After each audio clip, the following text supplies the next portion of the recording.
You're listening to an African Elements top news story for July 2, 2025. Please visit our website at africanelements.org for more daily news. Togo is currently facing significant political unrest. President Faure Gnassingbé is under increasing pressure, with many calling for his resignation.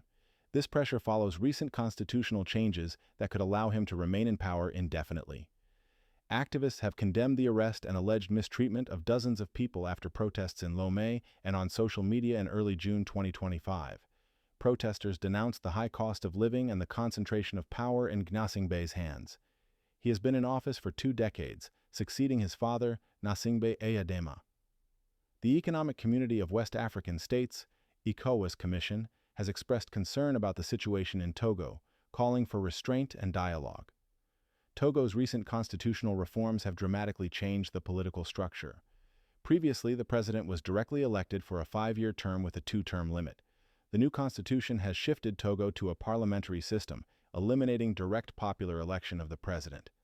The president is now elected by a joint session of the 2 legislative chambers, with a 6-year term that is renewable once. The real executive power has been transferred to a newly created position, the President of the Council of Ministers. This individual acts as the head of government and can serve indefinitely as long as their party maintains a parliamentary majority. This change effectively removes term limits for the most powerful executive office.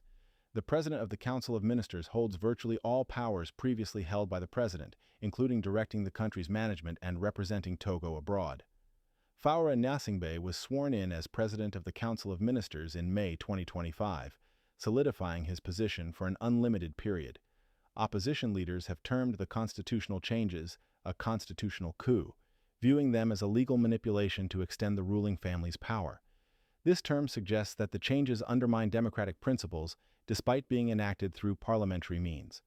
The concern is that these changes remove presidential term limits and shift power without popular consent or a referendum. Faure Gnassingbé came to power in 2005 after his father's death, marking the continuation of dynastic rule that has lasted for 57 years.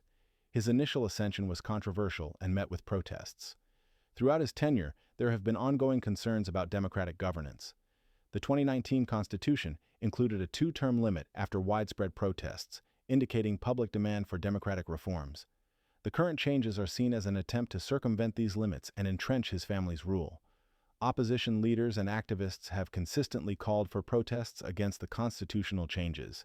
In March 2024, they urged protests to prevent Gnassingbé from approving the new constitution, reflecting a desire for democratic accountability.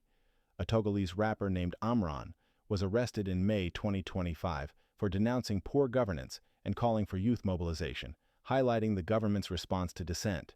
The primary demand of the opposition is the reversal of the constitutional changes, which they view as a constitutional coup. They seek a democratic system where the president is directly elected and subject to term limits. Under the new framework, the president of the republic is elected by parliament, meaning the majority party effectively chooses the president. Currently, the ruling party, the Union for the Republic, UNIR, holds a significant majority, allowing it to control the selection of the ceremonial president. This system diminishes direct democratic representation in presidential elections, raising questions about the future of democratic participation in Togo. The international community has expressed concerns regarding the constitutional changes, particularly in relation to the ECOWAS Protocol on Democracy and Good Governance. This protocol states that no substantial modifications to electoral laws should occur in the last 6 months before elections without majority consent. The timing of Togo's constitutional change, just days before legislative elections, raises questions about its compatibility with this protocol. The Togolese opposition has asked ECOWAS representatives to examine the constitutional change. The ECOWAS Commission has called for restraint and urged dialogue among stakeholders, noting its availability to help preserve social peace. The political situation in Togo has a long history of unrest. In 2005, when Gnassingbé first came to power, there were violent protests and fears of rigging during elections. Copyright African Elements.